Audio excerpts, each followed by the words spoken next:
Alright, so in this video, we are going to talk about treasury stock transactions. So, akala ko pwedeng ipagsama sa last video yung issuance tsaka treasury stock, but I prefer na gawa na lang siya ng ibang video para ma-focus talaga tayo sa treasury stock transactions.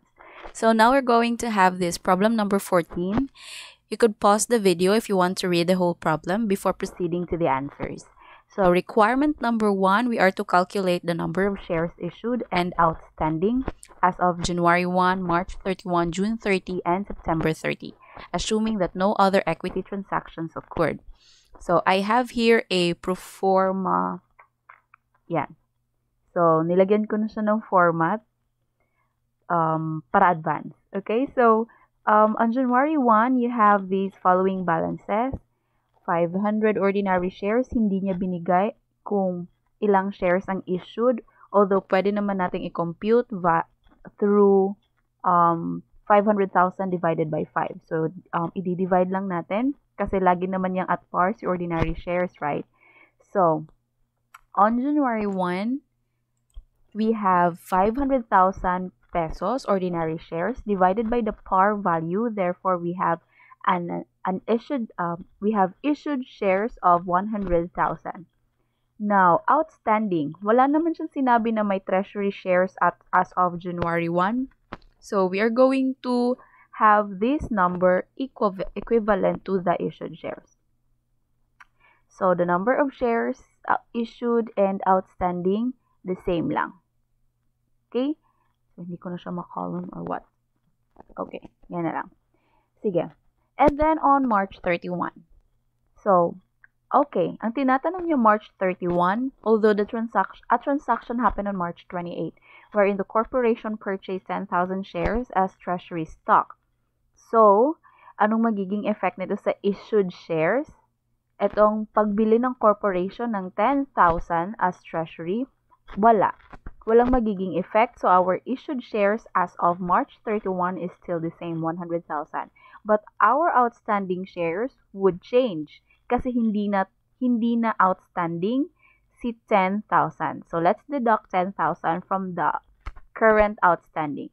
So, as of March 31, we have 90,000 outstanding shares. Bakit hindi na sila equal? Because again, the 10,000 shares are held in treasury. And sa ganitong definition sa outstanding, these are shares issued and on the hands of the shareholder. Pag binili ni corporation ang shares, hindi na siya on the hands of the shareholder. Okay? Kaya siya i-deduct dun sa issued, so the outstanding shares will decrease. Now, on April 30, ang tinatanong niya lang naman is June 30, kasi ang tinatanong niya at the end of the quarter to, so March 31, June, and then September. So, a certain equity transaction happened on April 10, that's before June 30, wherein the company sold 4,000 of the treasury shares at 14 peso per share. So, yung treasury shares na binili natin nung March na 10,000, 4,000 of it, binenta natin ulit. So, that's one purpose of having it on the treasury. Hindi siya ika-cancel or i-retire. Ilalagay lang siya sa isang pool. We call it treasury stocks or shares because we have the intention of reselling it again. And yun na nga ang nangyari sa April 10. So, again, our issued shares is still 100,000, but our outstanding is no longer 90 because 4,000 of our treasury shares have been sold.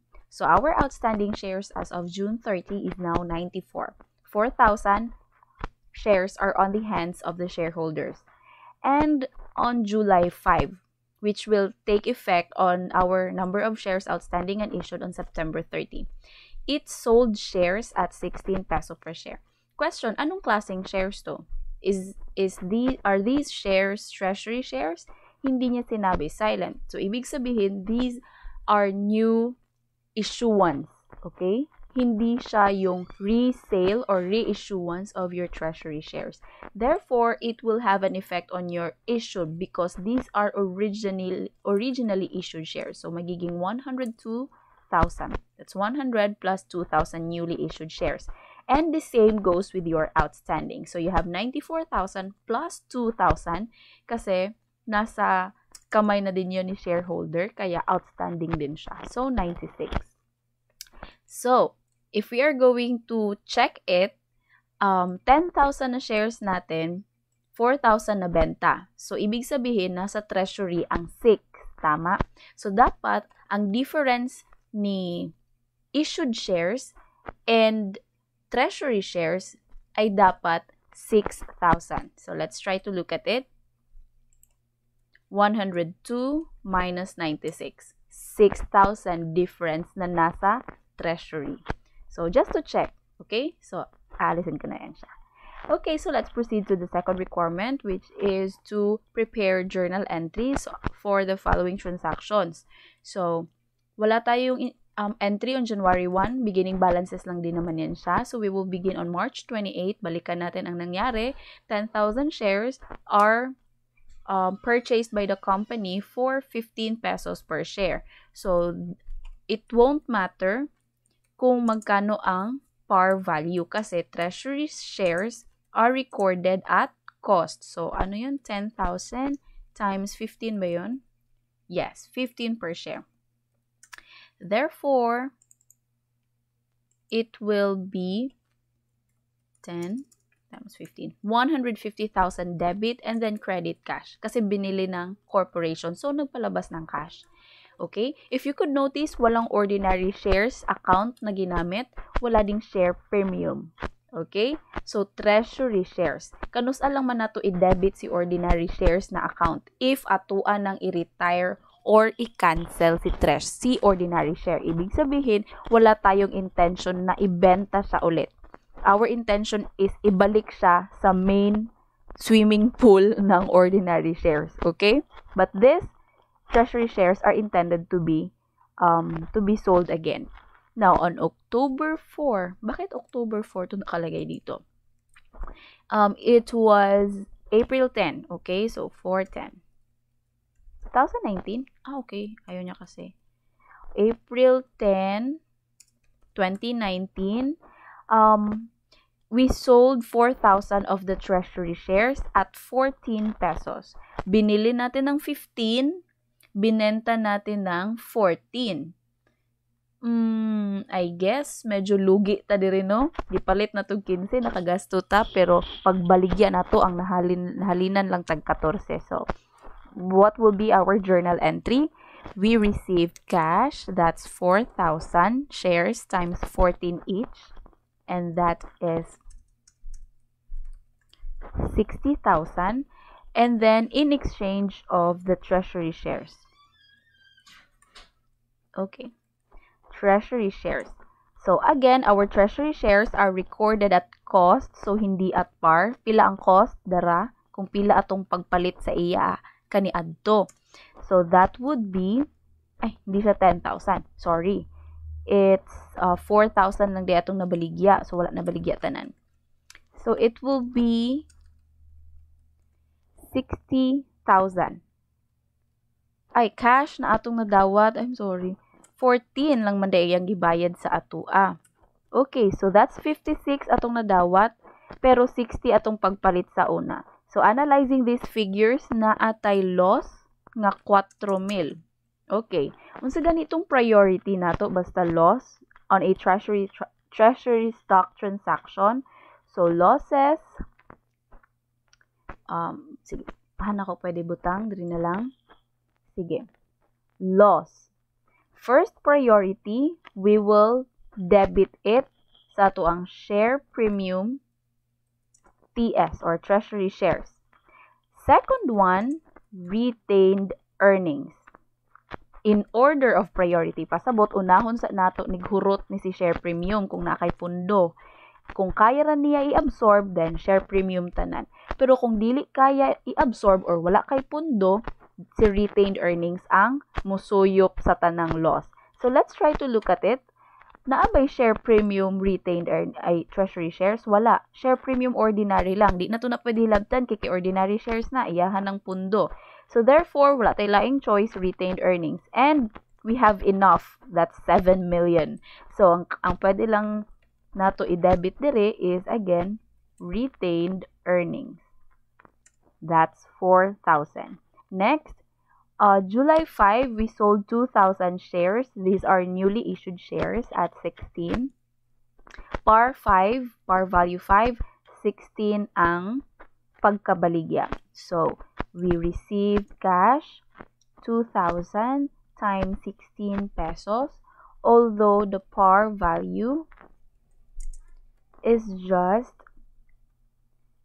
5 pesos. Therefore, any excess will go to our share premium ordinary shares.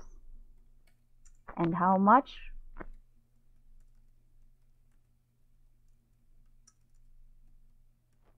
Okay, that would be 2,000 times 11. Ang difference ni 16, 5. So, kung tanaw na to na, 32, 32. Balance na gihapon siya. And then, that was July 5, 2019. Okay, so, we're done sa requirement number 2. Requirement number 3.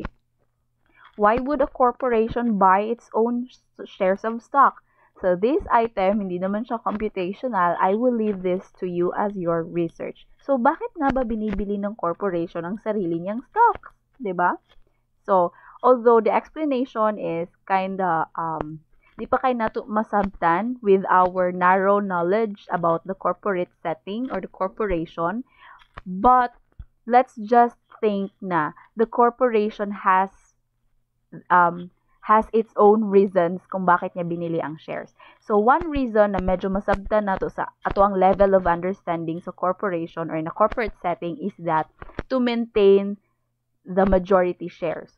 So, for example, in a corporation, kung kinsa tong pinakadaghanog shares, pwede siya nga mahimo nga president. Okay? The president of the corporation will have certain amount of shares. Or the ownership of the corporation belongs to the shareholder who has the most number of shares. So, for example, I would use this as an example. In the University of Mindanao, because I was from the UM. In the University of Mindanao, the owner is Guillermo Torres Jr. And Guillermo Torres Jr. is protecting his ownership in the corporation. So, as if UM is a corporation. Yes, UM is a corporation. Sige. Example, Torres is holding 60%. So, more than half. So, Torres is holding 60%, pero dili niya mabantayan na ay person nga sige og palit. Basid later on, dili na mabantayan, mudako na tong gipalit atong isa ka tao, basin unya, og kanang 60% ni Torres maghinay-hinay na og kagamay compared to that person's shares. So, para maprotektahan na, atuan na siyang hinay-hinayan og palit, ang katong mga minority, mga gagmay lang na mga number of shares, and atong ibaligya or Guillermo would buy it from the treasury para ma-maintain ang iyahang ownership rate. Okay? So, that's just one reason, although hindi naman siya explicitly yan talaga ang reason, but it could be a reason of why the corporation buys its own shares. There are other reasons like ang iyahang status in the society or in the trend, okay, iyahang trend kung pila ang iyahang market value, book value per share. So things na dili pa kayo nato masabtan karon, but in your higher accounting inyong ma-realize nga ay mas okay di ay nga gamay lang ang outstanding as of the end of the year. Kay mas dako ako ang market share or kaya book value per share, okay? So again, I will leave that as an assignment for you. Although hindi naman yan siya magiging focus natin sa FAR. So, let's proceed to the next problem. Problem 16 talks about Gloria de Toya Corporation. Gloria de Toya, okay. The Vice President of UM is de Toya and Mas Amico's advisor promotion. Okay, Gloria de Toya is actually the Vice President Finance. But, okay, let's proceed. Friend guru sila ni Balyada. Requirement. Prepare the journal entries to record these transactions. So we have a number of transactions here, and then assuming that the profit for the year amounted to 450,000, prepare the shareholders' equity as of 12/31/2019. So Let's begin. We have here February 2. February 2, what happened? Okay, before that, we have 900,000 ordinary shares, 100 ang par. Preference. And then we have 1.5 million. Dami, no? Shares, no par, pero may stated value na 5 pesos. February 2, 24,000 ordinary shares were sold to a group of investors at 24. From 5 stated value, binenta ng 24. So, cash, 24,000 times 24 pesos. So, that would be 576,000 in exchange of our ordinary shares.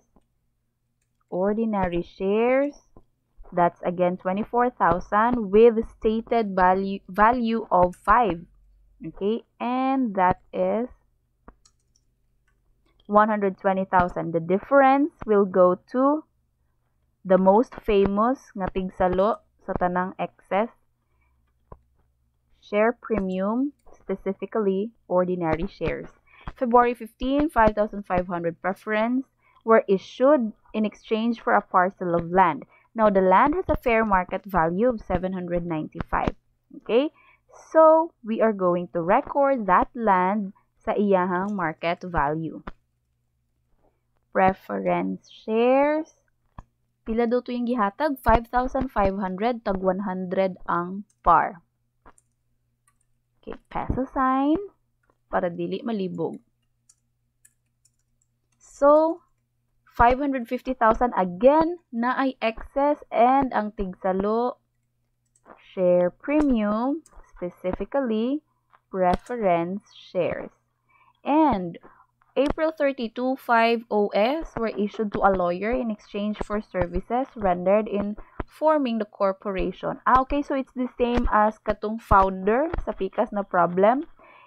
So, expenses in relation to the formation of the corporation, we debit it as organization cost or organizational expense. Credit ordinary shares, kay wala siya nagpabayad og kwarta, instead ana siya hatagi lang ko ninyo og shares. The stock was currently trading at 31. All parties agreed that this would be the value of the service. So 25 times stated value of your ordinary share, which is 5 pesos.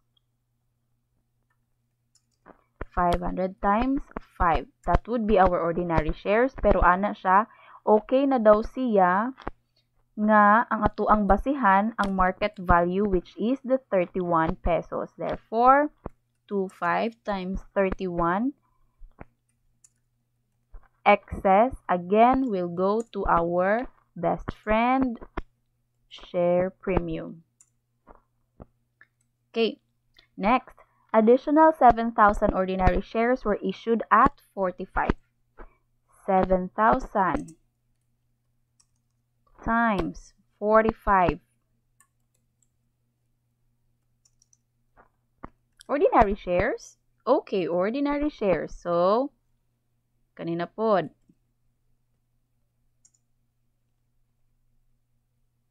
But this is 7,000. Okay. Any excess? Ang laki naman ng excess. Mas dato pa ni si share premium kaysa kay ordinary shares, no? 7,045. Okay. Next. November 30, 1,400 ordinary shares were purchased at 35. The shares are to be held in treasury. So, gipalit sa corporation at 35. Treasury shares. Di lagi ka maglibog, no, kung unsay mo ang i-debit kay mo ingon gyud siya held in treasury. Ordinary were purchased, 3 acquired. So 1,4 times 35. And that will be it. 49,000 walay par. Kasi cost method ang gamit nato basta mag treasury transaction. Next, December 15, additional 1,000 preference were issued at 125. Okay, asa na to tong preference gay ganina? Dara, ato ning kopyahon, palit ta malangan. Although, ang atong pagkabaligya diri kay 1,000 lang. Okay. Ang atoang pagkabaligya is 125 pesos. Okay, hindi na masama. 100 na par. Okay. Excess, we have 25,000 excess. Share premium. The firm sold 600 shares of stock held in treasury at a price of 41 per share. So, nagpalit ta kaganina og 1,4 as treasury. Later on, ato ang gibaligya ang 600 at a price of 41. So, if you could still remember, 35 atong palit, gibaligya na tong 41, ginansya, right? So, we have here cash of 600 ba yun? 600 times 41. And then, eradicate your treasury shares. Kaya ato naman ang nabaligya, 600 times 35 atong pagpalit, no? And then, let's see. 600 times 41. Was it 600? Okay. And then, 600 times 35. If you could see, naatay gain. Unsa kinsa gaytoy tigsalo sa atong gain? Share premium. But this time, specific treasury shares. Okay. Lastly, December 31, preference dividends were declared and paid in cash. Hindi pa natin na-discuss si dividends kasi on the next lesson pa yun, or on the next, next lesson. But, dali lang man sabton ang preference din nga context. Ana siya, 5% of the preference shares. So, tanawon nato kung pila ang total ni preference shares and then i-times lang nato 5%. And asa man nato kuhaon ang pangbayad anang atuang dividends. Kaning dividends, mao na ni ang bali price nato sa atuang mga shareholders. You invest in a corporation or you buy stocks because you want to benefit from the dividends. So, it's like nag-deposit ka sa bank, unsa man imong ma-benefit pag nag-deposit ka sa bank, nagbutang kag kwarta, 'di ba interest? Okay. Ing-ana pod sa shareholders. Nag-invest ka sa company, nipalit ka silahang stocks, naghatag kag kwarta para ilang magamit, unsa man imong benefit, unsa man mapakinabangan sa imong pag-invest. It is the dividends, okay? The distribution of dividends. So again, share premium lang atong preference. So you have 550 napatoy isa, right? And 100,000. So that's 650 in total, right? So, 650 total na preference times 5%. And then, paid in cash. So, cash. Ano lang, okay? 650 times 0.05. 32,500. Again, asa kuhaon sa retained earnings. Di ba mo man itong ato ang butanganan o income? Okay, retained earnings. So, tanan natong income, dira na to isulod sa retained earnings. So, that would be it for requirement number 1. Requirement number 2, assuming that the profit for the year is 450, we are going to prepare the shareholders' equity section. Okay, sa ganito, unahon ang preference. Tapos, share premium sa preference, OS, share premium sa OS. And then, mga subscriptions. Subscribed OS, subscribed PS, minus subscriptions receivable, minus treasury shares. So, we have here 5,500 shares issued and outstanding times 100. 550. Ato na ning na-check kaganina, tama, darao. Bakit 650 to? Balikan natin. You have 550 plus nag-issue ka og another 1,000. So, hindi pala yan 5,500. Instead, naka-issue ta og 6,500. Let's go back to the problem para sure. Pangita ang preference, di ara. Asa pa ba? Di ara pod, 1,000. So, 6,500.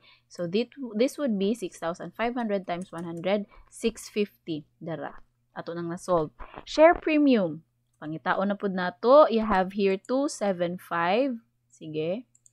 Equals 245, I mean, plus, asa pa ba diri ang preference? Here, 25. We only have 2 transactions and that would be it. Therefore, okay, di ko nalalagay. Our total, you have here 920 for the the preference. Total paid in capital by preference shareholders. Let's have ordinary shares. Ingon pa siya, you have 33,500 issued. Hindi naman tayo sa outstanding magko-compute ng par, di ba? Dito sa issued. Kay mao man imong nabaligya tanan. So, 33,500 times 5. In fact, kanang ato ang treasury shares, dili man na maka-affect sa ato ang ordinary shares. Kasi nga, di ba, pag naatay treasury transaction, treasury shares nga account, dili ordinary shares. So again, we are going to focus on the number of shares issued. And that is 33,500. Now, let's try to compute kung maupod ba sa ato ang entries. You have 120 plus 12,500 plus 33,500. Sa pa ba? I guess that's it. 167,500. So, nag-equal ra siya. Okay? Delete ko na. And then, our share premium. Pangitaon na po na to. You have here. And then, napa. Also here. And wala na. Di na naatua ang uban share premium. So, a total of 968,500 for OS. And then, add also the share premium in TS. Just because naka-less si treasury shares, wala nagpasabot nga less pud ni si share premium ha. Share premium, di ba siya man tong tig salo sa ginansya? Okay, so add po yon. And we only have one share premium TS in this problem, and that's 36. Lastly, your retained earnings.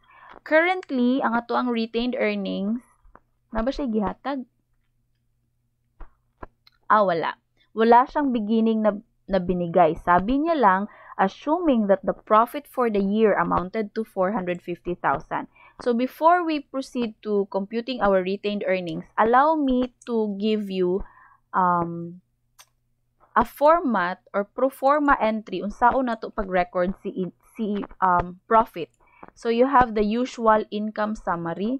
Unsa ganito basta profit, naka-credit si equity account. But this time wala tayong Amora Capital, walang ganon, 'di ba? Sa corporation, instead ibutang ng atuang profit sa retained earnings. Muna na yung swimming pool, and that is pila daw to for 50,000.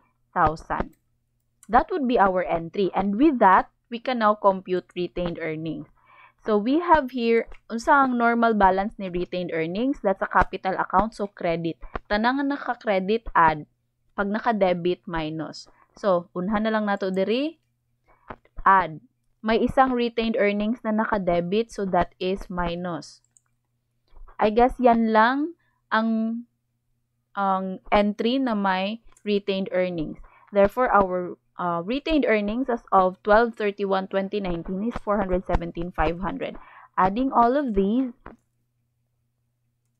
you have 2309600. But wait, there's more. Napatay contra equity. So that is your treasury shares.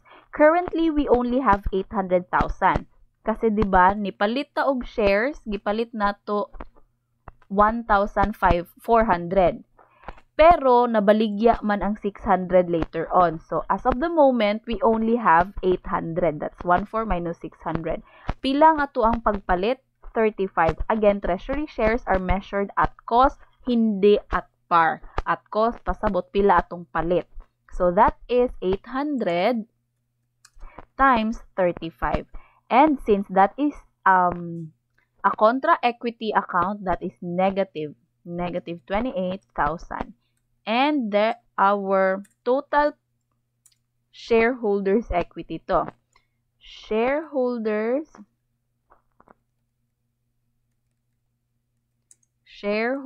equity as of 12/31/2019 is 2,281,600. So this is an example of a comprehensive problem na andun na lahat issuances and your treasury. Although walang subscriptions, But na-discuss na din naman natin siya sa previous na video. So, that would be all. And I hope na you have learned something.